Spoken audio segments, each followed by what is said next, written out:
नमस्कार साथियों, गौरव ज्ञान धारा में आप सभी का स्वागत है। शनिवार और रविवार को आप लोगों ने रिवीजन कर लिया होगा, ऐसी उम्मीद कर रहा हूं और करना ही चाहिए। उम्मीद नहीं कर रहा हूं, आप लोगों को रिवीजन करना ही है। भूगोल अब अंतिम पड़ाव पे है और ये समझिए कि अंतिम टॉपिक ही अपन पढ़ने जा रहे हैं, क्योंकि यातायात वाला टॉपिक मैं फिर से बाद में पढ़ाऊंगा। इस बार यातायात परिवहन वाला टॉपिक आपको पढ़ाऊंगा बहुत अच्छी तरीके से, लेकिन वो जो है अपन 1 तारीख से तो अपन शुरू कर रहे हैं हिस्ट्री, ठीक है। और पर्यटन चलेगा 2 दिन, तो आप लोगों के पर्यटन वाला ये टॉपिक है। एक यातायात वाला है, वो आप मेरे ऊपर छोड़ दीजिए। इस बार मैं पक्का ही परिवहन पढ़ाने वाला हूं और जब कह दिया तो पढ़ाऊंगा। अब ये क्लास जो है पर्यटन पढ़ रहे हैं आज, और पर्यटन में देखो आप लोगों को पता है कि 27 सितंबर जो है, कौन सी डेट, 27 सितंबर, ठीक है। वो क्या है, विश्व पर्यटन दिवस।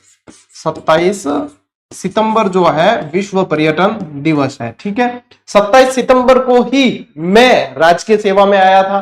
7 वर्ष पूरे हो चुके हैं और संजोग से ये क्लास जब मैं रिकॉर्ड कर रहा था, ये दिन भी 27 सितंबर ही है। आप लोगों को ये क्लास 29 सितंबर को मिलने वाली है। इसके पीछे कारण है, आप सभी जानते हैं, भारत के एक प्रसिद्ध मोटिवेशनल स्पीकर है सोनू शर्मा जी। उन सोनू शर्मा जी का एक इनविटेशन आया मेरे पास में, और आप जब ये क्लास देख रहे हैं उस समय मैं दिल्ली में होऊंगा, ठीक है।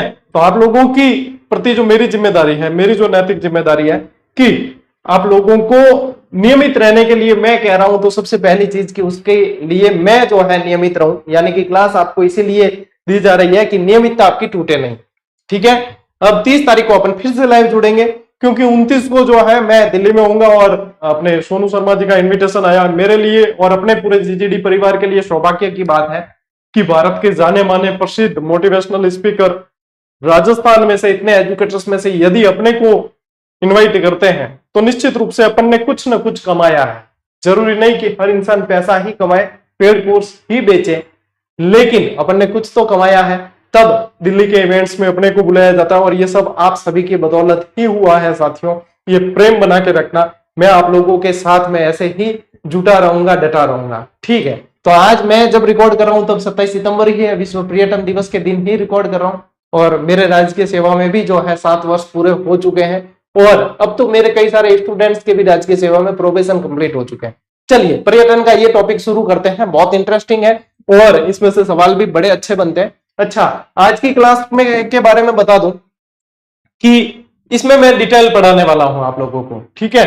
जो मैंने, यदि आप मेरी डिटेल पुस्तकें, कई विद्यार्थियों को पता नहीं है कि गुरुजी डिटेल पुस्तकें भी आती है क्या, कि एक वन लाइनर बहुत ज्यादा ट्रेंडिंग में चली है तो वही दिमाग में रहती है और एग्जाम अप्रोच के अनुसार रिवीजन के लिए वो बेस्ट रहती है।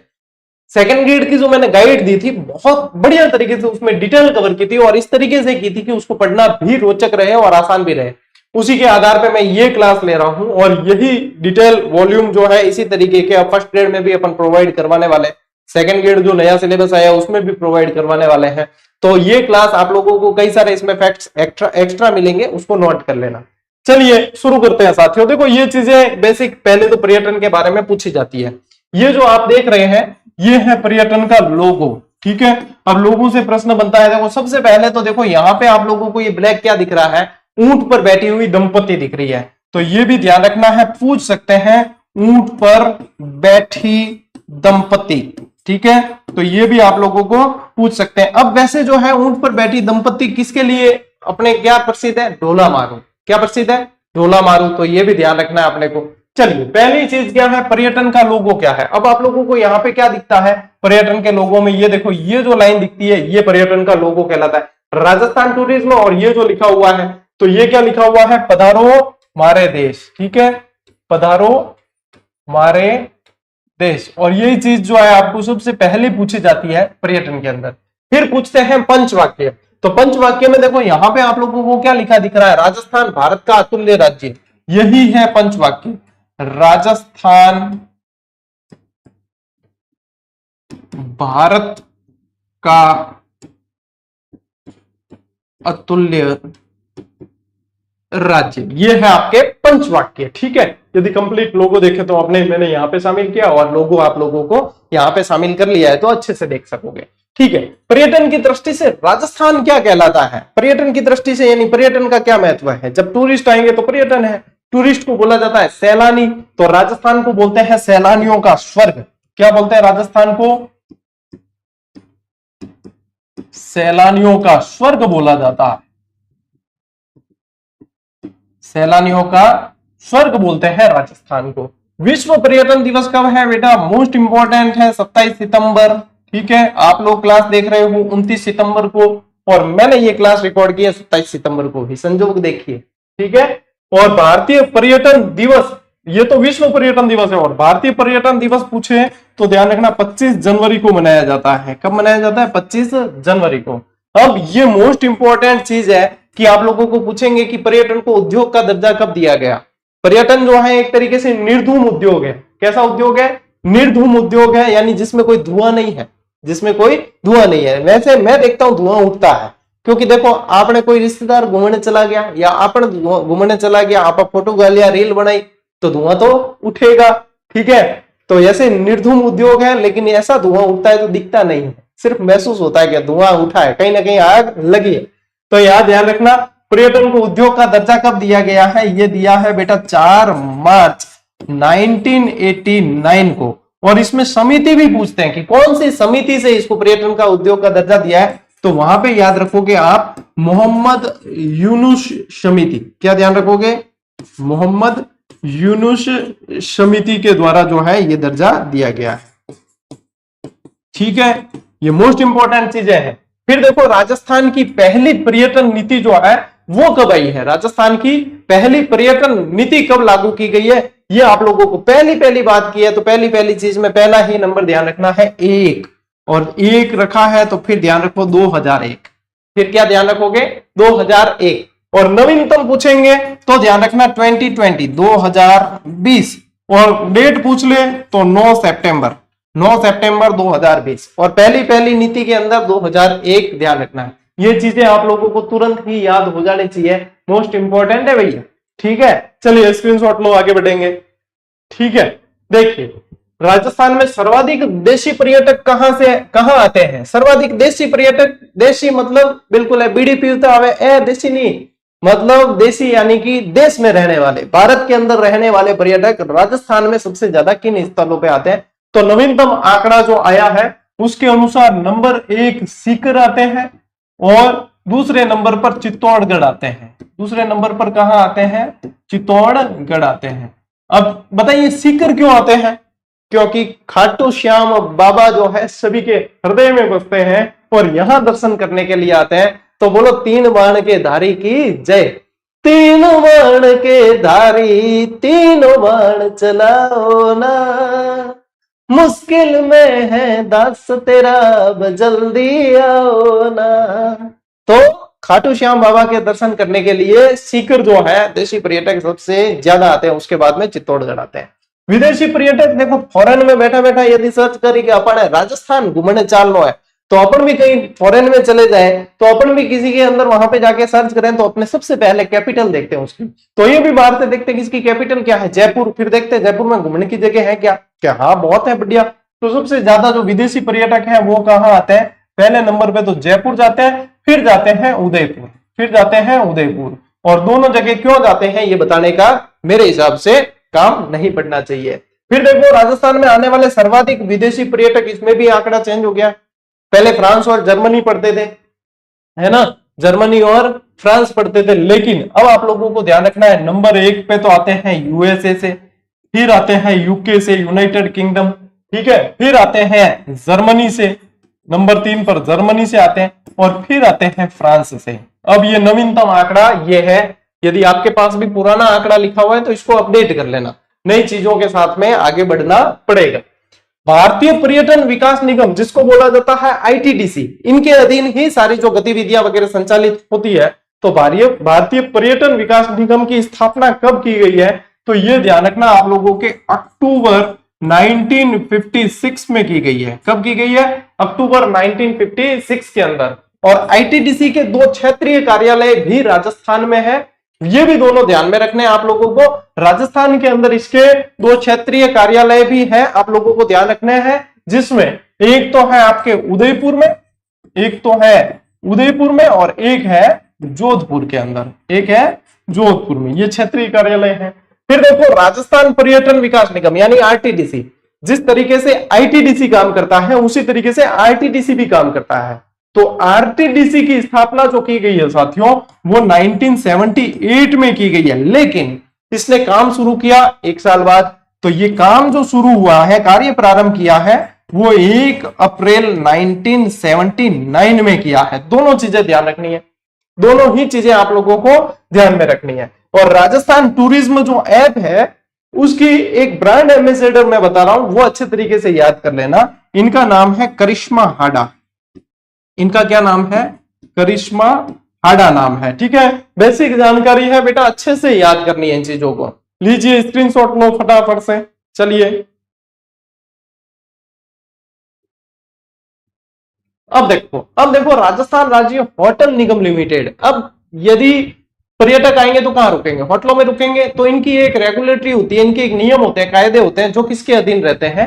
वो रहते हैं राजस्थान राज्य होटल निगम लिमिटेड के अधीन रहते हैं। और आपको पूछ सकते हैं इसकी स्थापना कब की गई? तो इसकी स्थापना की गई है 1965 में, और मुख्यालय इसका जो है वो जयपुर के अंदर है।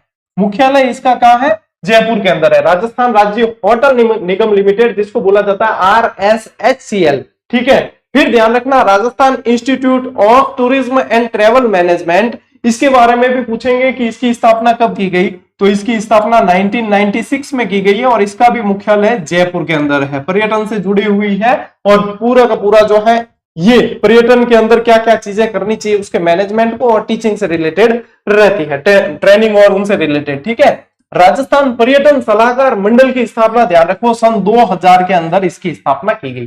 तो ये मेन चीजें हैं जो मैंने आप लोगों को बताई, और इसी तरीके से ध्यान रखनी है। अब बढ़ते हैं आगे। देखो आप लोगों को पर्यटन सर्किट भी पूछ सकते हैं। क्या पूछ सकते हैं?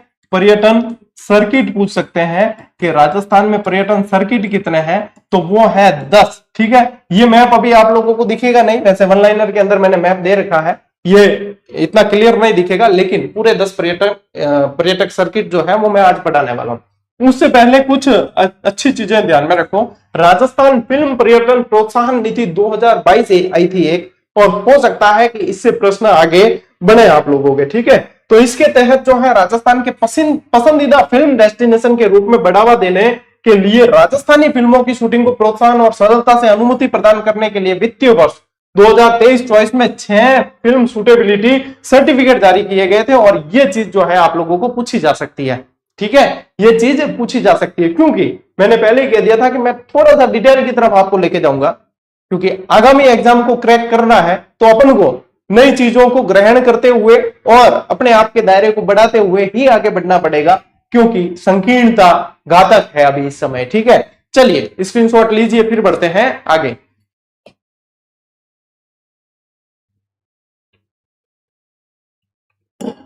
देखो टावर राजस्थान के संभाग मुख्यालय कितने हैं वर्तमान में? 7 है। सातों के सातों याद है, जो भी यूके अभी। ठीक है, चलिए, तो सातों संभाग मुख्यालय में पुरातत्व सर्किट बनाया गया है। पुरातत्व सर्किट जिनका काम होता है, जैसे कोई सभ्यता स्थल है, कोई अभिलेख है, कोई सिक्के हैं, तो उन चीजों को सहेजना और उनको संरक्षण देना। ठीक है, इनके जो है मुख्यालय बनाए गए, सर्किट बनाए गए। तो ये ध्यान रखना आपने को भी, संभागों के नाम ध्यान रखने और आगे सर्किट ध्यान रखने। अब हो सकता है कि पूछ ले और पढ़ा हुआ नहीं हो, तो अपन जो है ध्यान में अपने को होना चाहिए कि सातों के सातों संभागों के अंदर पुरातत्व सर्किट है। ठीक है, फिर देखो इको एडवेंचर सर्किट है एक, इसको पढ़ना है। इसमें राजस्थान के 10 जिलों को शामिल किया गया, जिसमें कौन कौन से हैं? जयपुर, अलवर, धौलपुर, कोटा, उदयपुर, चित्तौड़गढ़, राजसमंद, जैसलमेर, जोधपुर और सिरोही, इनको शामिल किया गया किसमें? इको एडवेंचर सर्किट के अंदर। इको एडवेंचर सर्किट यानी कि पारिस्थितिकी को साथ में रखते हुए पर्यटन स्थलों का विकास करना है, ये इनका उद्देश्य है। ठीक है, अगला देखिए वाइल्ड लाइफ सर्किट। अब ऐसी चीजें जो नई देखने के में मिल रही है, फटाक वीडियो पॉज करो, फटाक पेन चलाओ, बाकी कोई नहीं, कमेंट पे अंगुली नहीं चलानी है बल्कि पेन चलानी है, क्योंकि ये चीजें आप लोगों को मैं लेटेस्ट दे रहा हूं और आगे रखने के लिए दे रहा हूं। ठीक है, इसमें कौन कौन है? देखो अलवर, करौली, धौलपुर, जयपुर, सिरोही, राजसमंद और प्रतापगढ़ को इसमें शामिल किया गया है वाइल्ड लाइफ सर्किट के अंदर। फिर ध्यान रखो ट्राइबल पर्यटन सर्किट। ट्राइबल यानी कि जहां पे जनजाति और जनजातियां जुड़ी होगी, उनसे जुड़े हुए स्थल होंगे, उनको इसमें शामिल किया गया। तो राजस्थान में कौन कौन से, देखो बांसवाड़ा, डूंगरपुर, प्रतापगढ़, उदयपुर, चारों के चारों आप देखोगे तो ट्राइबल से जुड़े हुए ही हैं, ट्राइबल बेल्ट है पूरी तरीके से, टीएसपी बेल्ट है। तो ये जो है आप लोगों को ध्यान में रखने हैं, जो नए सर्किट बता रहा हूं, ये 10 जो पर्यटन सर्किट है उसमें शामिल नहीं है, ये अतिरिक्त है। 10 पर्यटन सर्किट अभी आप लोगों को मैं बताने वाला हूं, ठीक है। चलिए इसका स्क्रीनशॉट लीजिए एक बार। चलो भाई चला आगे। ओके टाबरो देखो, आध्यात्मिक सर्किट बहुत मोस्ट इंपॉर्टेंट है। आध्यात्मिक सर्किट के अंदर अपने को पढ़ने हैं एक तो बुद्धा सर्किट, एक कृष्णा सर्किट, ठीक है। और फिर पढ़ेंगे अपन बालाजी सर्किट और तीर्थ सर्किट। देखो सबसे पहले बुद्धा सर्किट, यानी कि गौतम बुद्ध से रिलेटेड जहां जहां राजस्थान में स्थल है, अवशेष मिले हैं, वो बुद्धा सर्किट के अंतर्गत आएंगे, ठीक है। इसमें देखो जयपुर, झालावाड़, क्योंकि झालावाड़ के अंदर क्या है, कोलवी की गुफाएं हैं। जयपुर को इसलिए जोड़ा गया क्योंकि बैराट और इसके आसपास, अब आप कहोगे बैराट तो सर कोटपुतली बैरोड में चला गया, तो कोटपुतली बैरोड में गया है, लेकिन जयपुर और उससे जुड़ी हुई चीजें हैं, इसीलिए इसको शामिल किया गया है, ठीक है। तो ये ध्यान रखना है, बौद्ध धर्म के पर्यटकों को आकर्षित करने के लिए बौद्ध धर्म से संबंधित स्थानों का विकास करना इनका टारगेट है। कृष्णा सर्किट, इसके अंदर देखो स्वदेश दर्शन योजना जो है 2014-15 की, कौन सी, स्वदेश दर्शन योजना 2014-15 की, केंद्रीय पर्यटन मंत्रालय के अनुसार देश के 5 राज्यों उदयपुर, हरियाणा, राजस्थान, गुजरात और उड़ीसा, इनमें 12 कृष्णा स्थलों का जो है 12 कृष्णा स्थलों का पर्यटन की दृष्टि से विकास किया जाएगा। कितने, टोटल 12, जिसमें राजस्थान में कौन कौन से हैं, तो राजसमंद का श्रीनाथ मंदिर, जयपुर के गोविंद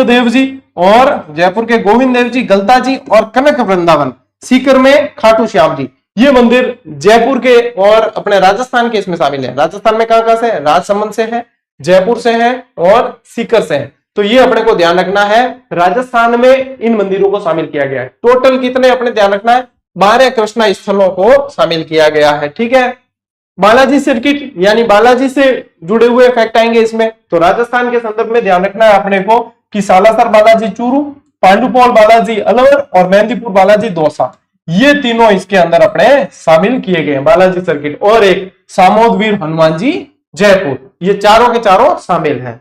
फिर देखो तीर्थ सर्किट, तीर्थ सर्किट में कौन कौन से आते हैं, अजमेर, पुष्कर, नाथद्वारा और महावीर जी करौली, ये तो ध्यान रखना ही है। लेकिन एक और नया सर्किट जो है बनाया जा रहा है, आध्यात्मिक से जुड़ा हुआ है, जिसके अंदर देखो नया धार्मिक सर्किट बनेगा। सीकर से सालासर और खाटू श्याम जी से पलासना चलेगी ट्रेन इसके लिए। इसमें कौन कौन से आएंगे, देखो खाटू श्याम जी मंदिर, जीण माता सीकर वाला, सालासर बालाजी, ये तीनों स्थल जो है और इनको आपस में जोड़ने के लिए ट्रेन चलाई जाएगी। तो ये नया पर्यटन सर्किट भी आप लोगों के पढ़ने में आ सकता है। धार्मिक सर्किट देखो 10 मुख्य सर्किट है वो अलग है, और ये जो मैं बता रहा हूं ये सारे अलग हैं। तो इनको इस तरीके से ही आप लोगों को ध्यान रखना है। चलो भैया स्क्रीनशॉट लो, फिर आगे बढ़ते हैं।